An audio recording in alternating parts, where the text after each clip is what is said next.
Salut les amis, donc de retour sur le photovoltaïque. Donc après une vidéo pour vous présenter un onduleur hybride de fabrication, enfin de fabrication française et de conception française. Enfin, de conception plus que de fabrication, on va dire, puisqu'apparemment la fabrication est en Chine, mais au moins l'entreprise qui développe et qui commercialise ce produit est en France. Donc aujourd'hui, une vidéo qui va être une réponse à une question concernant un projet photovoltaïque où je vais donner mon avis, qui ne restera que mon avis, hein, ça c'est évident. Je vous invite tous, vous qui avez des retours d'expérience concernant éventuellement des projets similaires ou identiques, à poster vos réponses, à mettre des liens toujours en commentaire, y compris des liens vidéo ou sur vos pages, ou sur d'autres sites, hein, vous avez de l'information sur des projets et des idées similaires, voire même sur des produits ou des solutions. Il n'y a aucune restriction. Il y a pas de censure, il ne s'agit pas de dire voilà, quel blog ou quel site ou quelle page ou quel vendeur doit avoir l'exclusivité de quoi que ce soit. C'est vraiment une histoire de partage pour qu'on puisse tous s'y retrouver et avancer en évitant de faire des boulettes ou des mauvais choix. Donc, on va passer à la question. Donc, comme d'habitude, je vous mettrai le texte pour que vous puissiez le lire. J'ai pas corrigé les fautes, on s'en fout un peu. Allez, tiens, on va le faire. Parce que ça nous propose rien. Donc, on va laisser comme ça. Alors, donc c'est une personne qui souhaite monter une installation photovoltaïque pour faire de l'autoconsommation et qui souhaite réinjecter le moins possible de courant sur le réseau. Elle ne veut pas de système de stockage, donc ça c'est aussi important. Et elle veut pouvoir suivre sa consommation de près et gérer son quotidien au plus fin en adaptant l'utilisation et son mode de vie quelque peu aussi à sa capacité de production. Donc, les nécessités et les impératifs de ce qu'on retrouve dans son installation, c'est ce qu'on va retrouver chez tout le monde. Machine à laver, avec une particularité intéressante, chauffe-eau thermodynamique. Donc, il voudrait, avec son surplus, chauffer la piscine. Alors, l'utilisation d'un optimiseur de consommation me paraît cher pour pouvoir rentabiliser. Qu'en penses-tu? Voilà, donc on a dégrossi le truc. Je vous invite bien sûr à relire tout ça. Et puis maintenant, je vais passer à ma petite analyse. Donc, évidemment, vu ce que tu souhaites faire, ne pas avoir de stockage, ton choix va s'orienter automatiquement vers un système qui fait de l'autoconsommation avec potentiellement de la réinjection. Donc là, déjà, ça délimite le champ du matériel. Et en plus, bon, ça a un avantage certain, c'est que ça va quasiment te diviser le prix de l'installation par deux au niveau matériel. Alors, quasiment, voire même, ça va le faire. Ça, c'est un premier point. Donc ensuite, tu veux partir sur une puissance de 3 kW crête. Alors 3 kW crête, c'est une puissance en autoconsommation qui est assez confortable. Quand on veut être sûr de manger la totalité de sa production en autoconsommation, en fait, on opte pour des puissances beaucoup moindres. Les gens qui veulent faire vraiment consommer 100% ou quasiment 100% de ce qu'ils sont capables de produire, ils vont être sur des puissances de l'ordre de 750 watts, c'est-à-dire en gros 3 panneaux solaires. C'est en général ce qu'on retrouve anciennement. Donc cette volonté de 3 kW crête montre que tu as la volonté de réduire le plus possible également ton achat de ce qui est au-dessus de ton bruit de fond de consommation courante. Hein. Donc ce que j'appelle le bruit de fond, c'est-à-dire c'est dans votre maison, quand il n'y a pas d'appareil à forte puissance qui tourne, c'est ce qui vous est consommé régulièrement. Donc pour moi par exemple, c'est entre 300 et 600 watts en journée.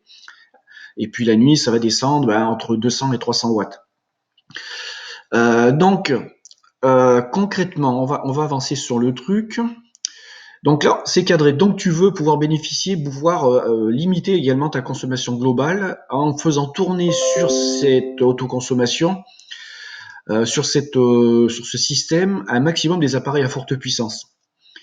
Alors, le choix d'un matériel pour optimiser sa consommation, est-ce qu'il est justifié? Alors, moi je suis sur cette chaîne, je tente, et entre guillemets je vends la simplicité, c'est-à-dire qu'en fait une installation, pour qu'elle soit bien utilisée, il faut qu'elle soit simple. Et plus on va greffer d'appareils, de systèmes, ou plus on va vouloir répondre à des cas de figure particuliers, plus l'installation va être complexe, plus elle va être merdique à gérer et plus elle va être coûteuse également. Alors, elle peut très bien ne pas être merdique à gérer, mais pour pas être merdique, il va falloir par exemple acheter un appareil très intelligent, effectivement qui va coûter cher. Et ensuite, il va falloir modifier votre installation électrique, votre tableau, pour que lui soit à même de gérer cette intelligence et pouvoir couper ou remettre du courant là où vous le souhaitez, quand vous le souhaitez, pour vraiment utiliser le max de votre potentiel électrique photovoltaïque aux heures qui vous intéressent et en fonction de ce qui est envoyé et de ce qui est consommé. Donc là, on va rentrer sur des modifications de tableaux, de systèmes électriques qui, franchement, moi, je suis électricien, pas de bâtiment, mais bon, ça fait partie de mes cordes, des cordes de mon arc si j'ai besoin de le faire. Euh, c'est pas un truc que je ferais, voilà. Sur une maison neuve, oui, impérativement. Si je devais faire une maison neuve, ma maison, si je devais la refaire, impérativement d'entrée de jeu, elle serait prévue avec un système photovoltaïque. Et dans le tableau et dans le câblage global de la maison et dans l'implantation du matériel dans la maison concernant les protections, tout serait prévu pour pouvoir accueillir dans cette armoire, peut-être même plus qu'un tableau, ça serait plus un coffret, un bon coffret des familles presque type industriel, ou ce que vous pouvez retrouver par exemple dans les hôpitaux, mais en plus petit, et pour la maison, avec donc ce qui vous donnerait la possibilité de mettre beaucoup d'appareillage électrique sur des rails, et tout ça ouvert par une porte à clé. Enfin voilà, vous avez sans doute déjà vu ça si vous êtes un peu curieux. Donc dans une maison en rénovation, dans une maison existante, je serais plutôt pour faire au plus simple, vu qu'on est dans de la modification. Alors moi, comme je verrai le truc, je partirai effectivement sur 3 kW crête, hein, il n'y a pas de souci. Il s'agira d'utiliser la machine à laver, et en fait, en journée, quand les panneaux solaires tournent, prioritairement quand il fait soleil, un bon soleil. Donc là, cibler des heures entre 11 heures et 15 heures à peu près. Et ensuite, le ballon d'eau chaude thermodynamique, et ben lui, s'il a une fonction horodateur, on va dire, s'il a un programmateur horaire à l'intérieur, et ben le programmer pour qu'il fonctionne prioritairement sur les plages d'heures dans la journée, quand il y a du soleil. Ce qui fait qu'il ne se déclenchera pas en mode chauffe-eau pour l'eau chaude sanitaire quand il n'y aura pas de soleil. Donc là, tu vas déjà lui, par exemple, on va regarder. Je me suis amusé à regarder un ballon. Donc j'ai pris un modèle vite fait sur Mano. J'ai déjà commandé du matos chez eux. Enfin pas chez eux vu que ce sont des intermédiaires. Donc là j'ai pris un ballon de Dietrich. Hein. Bon, première référence, il m'est tombé dessus. Et on a regardé puissance pack, donc la puissance du groupe, 1700 watts. Le rendement, 161%. Donc en gros on multiplie par 1,6, c'est ce qui fait 2,7 kW. Et là, effectivement, quand le système ne peut pas pomper assez de calories pour chauffer l'eau, il va faire tourner des résistances électriques. Et là, on se retrouve avec 2400 watts. Donc en fait, ces deux puissances-là, absorbées par ton groupe pour chauffer l'eau, si on partait de zéro et qu'elle avait besoin de toute sa puissance, tu te rends compte que ce qui est capable de produire ces panneaux solaires correspondrait à 100% de la puissance de ce système.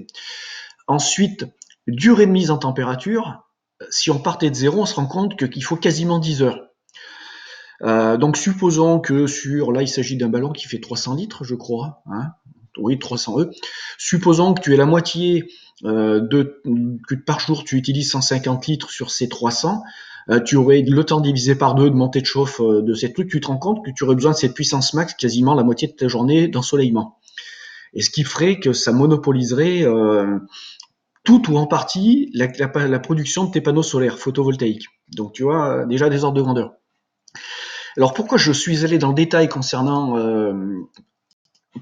ce chauffe-eau thermodynamique? Parce qu'en fait, tu te rends tout de suite compte qu'à partir du moment où tu vas programmer le fonctionnement de ton ballon d'eau chaude thermodynamique dans cette heure-là, ça plus ton bruit de fond, la consommation en bruit de fond de ta maison, tu vas être à 100% d'utilisation de ton système photovoltaïque. Voilà. Et donc, tu te poseras même plus la question, est-ce que je peux chauffer ma piscine avec le surplus? Et donc là, tout de suite, tu vas éliminer de la problématique tout dispositif ou toute gestion éventuelle du surplus que tu pourrais avoir, puisque tu n'en auras pas, ou très peu, enfin, et du moins pas, ou surtout pas de façon significative pour pouvoir chauffer l'eau de la piscine. Je peux te le dire, j'ai une pompe à chaleur sur ta piscine. Alors pourquoi? Prenez l'exemple, j'ai une piscine qui doit faire 24 mètres cubes.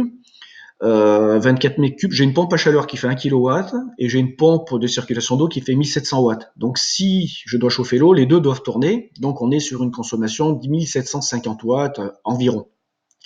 Donc on se rend compte que c'est très gourmand. Et pour chauffer l'eau, par exemple, si la nuit j'ai pas bâché la piscine et que l'eau a chuté de 2 degrés, et ben, il va falloir que ça tourne pendant 3 à 4 heures toute la matinée, les deux en même temps, pour pouvoir chauffer, remonter de 2 degrés. Donc c'est pour dire que tu n'as même plus, avec ton ballon thermodynamique bien utilisé, bien optimisé pendant l'heure de la journée, tu n'as plus du tout à te tracasser de ta piscine, tu n'auras pas de surplus. Donc tu n'as même pas à te poser la question d'avoir un dispositif supplémentaire qui va gérer ton surplus.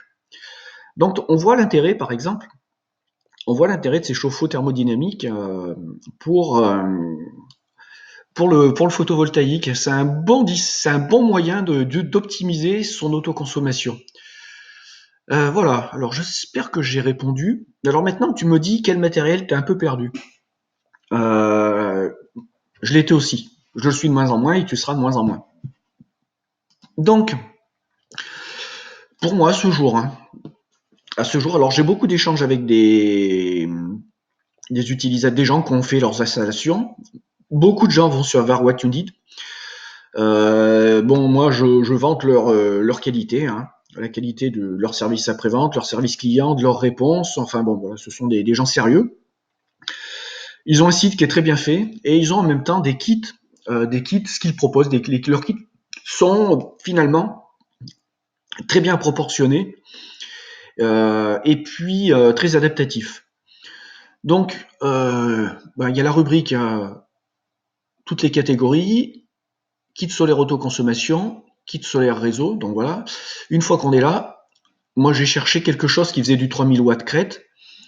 Et donc 3000 watts crête, en gros, il s'agit de 12 panneaux solaires, 275 watts crête. Hein, quand on fait la multiplication par 12, on est sur le truc. Ensuite, onduleur solaire, Solax X1. Et ensuite, du câble. Et là, on est sur une base à 2416 TTC. Mais ce n'est pas tout. Hein. Donc ensuite, leur système, vous pouvez faire le choix du système de montage, ce qui va rajouter forcément un coût. Les systèmes de protection et les accessoires. Alors, si vous êtes novice, hein, bon, je pense que tu l'es peut-être, enfin tu l'es au moins dans l'installation de solaire si c'est ta première, parce qu'on peut être électricien et être novice dans le solaire, ce qui était mon cas hein, il y a 3 ans. Ce que je te conseille de faire, si tu veux passer par eux ou pas d'ailleurs, ou pour avoir un ordre d'idée sur ton projet, pour avoir une idée chiffrée exactement de ce dont tu as besoin comme matériel, c'est tu vas sur le site, donc quand ils sont en ligne, alors je ne sais pas si l'icône va apparaître, ils ont un système de chat. Tu contactes leur technico-commercial. Donc moi, celui que j'ai tout le temps, quasiment tout le temps, c'est Max. Et tu lui expliques ton cas de figure et tu lui dis de te faire un devis détaillé avec la totalité du matériel nécessaire pour mettre ton installation. Et lui, il va te faire un devis détaillé avec tout le matos. Alors maintenant, tu nous disais que tu voulais suivre au plus près ta conso et que tu voulais éventuellement la superviser. Alors moi, je suis allé voir un peu ce fameux onduleur Solax. Je suis allé voir les caractéristiques et donc une de ses particularités, ce onduleur, c'est qu'on peut lui coller, alors je ne sais pas si je vais le retrouver, une clé Wi-Fi au cul. Et cette clé Wi-Fi ensuite permet de se connecter soit avec une application téléphonique, soit avec le système, c'est un portail avec un compte client. Alors j'ai pas pu réussir à créer un compte pour aller vérifier comment était faite l'interface, puisqu'en fait il fallait une clé qui devait correspondre à la clé Wi-Fi qui est livrée avec. Donc je l'ai pas acheté. J'ai pas pu faire le test, mais sinon je serais allé créer un compte et j'aurais un peu visité leur système. Et donc derrière, ils ont des vidéos et qui nous permettent de voir un peu Wi-Fi setup. Donc c'est le cas de figure où vous mettez cette clé Wi-Fi sur votre onduleur pour aller sur le serveur, Wi-Fi monitoring et ainsi de suite. Donc ils ont des vidéos qui sont des tutos et des démonstrations de leur système. Donc on voit également qu'il y a une application sur téléphone et cette fameuse clé Wi-Fi.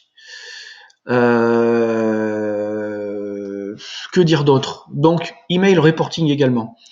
Donc ensuite, je t'invite moi à consulter ces vidéos, regarder, tu auras une idée de. Alors c'est de l'anglais, mais bon, à la limite, les images vont te parler. Un seul petit regret, c'est que quand je suis allé sur l'interface, je crois, quand j'ai voulu créer un compte. Ouais, pour la langue. Est-ce qu'il y avait une possibilité? Select language. Voilà, espagnol, anglais, il n'y a pas le français. Ça leur coûterait pas grand-chose de faire le boulot pour que le matos, pour que ce soit en français, hein. Si un site est multilingue comme le leur, faire la traduction pour tout le système, c'est pas un truc infernal. Donc ça serait peut-être bien de leur pousser au cul. Mais bon, Solax va pas m'écouter.